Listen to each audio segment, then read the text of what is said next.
All right, look, you don't need me to tell you what's going on. There's only one real story this week, and it isn't Rio Tinto's blasting of an Aboriginal heritage site. Actually, let's just detour into that weird story for one fucking moment, all right? So 2 weeks ago, the second largest mining company in the world destroyed a 4,000-year-old heritage site in the Pilbara region of WA. This was a sacred site that showed 46,000 years of continual occupation and provided a 4,000-year-old genetic link to present-day traditional owners. Think of it like Ancestry.com, but instead of finding out that your great-grandfather that one time had sex with someone in India, so that means you now can wear a bindi and eat samosas, it's a lot more than that. You literally know that the people who lived where you live have lived there for 4,000 years. Archaeologists even found a 4,000-year-old length of plaited human hair woven together from strands from the heads of several different people, which DNA testing revealed were the direct ancestors of Puti Kunti Kurama and Pinekura traditional owners living today there.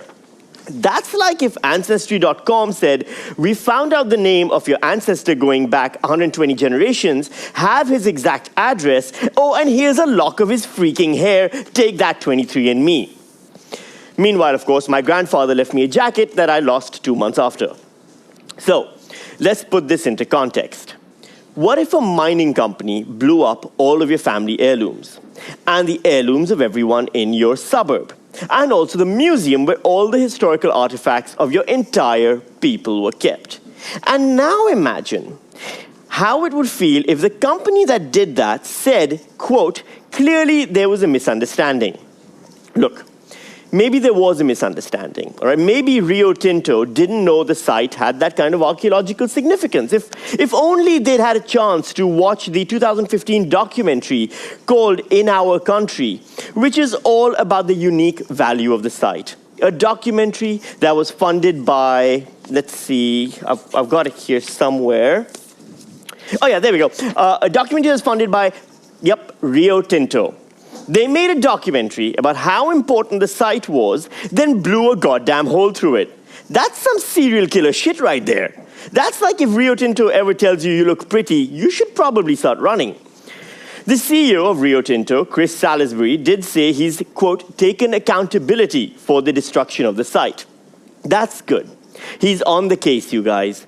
The CEO of a mining company saying he's going to take accountability for destruction caused by the mining company is like when the wolf that ate Little Red Riding Hood's grandmother said he's going to find out who ate the grandmother and make sure they feel bad about it, all while he's serving himself up another hot plate of grandmother. Don't think about that analogy too much. I clearly didn't. Rio Tinto has since apologized for, quote, the distress we caused, but not for the destruction itself. Which is the same as when you say something shitty to someone and they say you're hurt by what you said. So you say, I'm sorry you got hurt by what I said, not I'm sorry for saying something hurtful, which in the business is called the Alan Jones defense. The CEO also said, we can't keep looking backwards. And he's right. We can't keep looking backwards. Because he blew up everything that was back there to look at. The thing about this is, this destruction of the site was entirely legal. Rio Tinto didn't actually break any laws by doing it, and in fact was given ministerial consent to do this back in 2013. Because when the law that is known as the Aboriginal Heritage Law was drafted, it was weighted heavily towards the mining companies, and not the local indigenous peoples and their history, because it was decided that the wants of the industry were more important than the needs of the Aboriginal peoples. Which brings us then to Black Lives Matter. Now, before I talk about Black Lives Matter and why it matters that Black Lives Matter, I want to address something that comes up whenever I talk about racism in Australia. The first thing a lot of people say is, hey, you're an immigrant. Why are you trying to stir up racial tensions by talking about racism? And I think there's some confusion here. By pointing out racism, I'm not trying to stir up racial tensions. I'm trying to end racial tensions. The racial tensions exist whether I talk about them or not. They aren't Schrodinger's racial tensions. And besides, talking about something bad doesn't make it worse. It makes it better. It's not as if you see a crime and say, hey, there's a crime happening, then the police come up and say, by pointing out the crime, you've actually made the crime worse now. That's not how it works. Otherwise, the saying would have been, see something, say nothing. So when I say, hey, let's talk about racism, that's not me creating racism. That's me saying, hey, racism is bad, so let's end it because that would be good. All right, so now with that caveat in place, let's talk about racism. Because that's what the Black Lives Matter movement is all about. And I know whenever I say Black Lives Matter, someone watching is yelling, all lives matter, at their screen. So let's address that as well. Black Lives Matter isn't saying that only Black Lives Matter.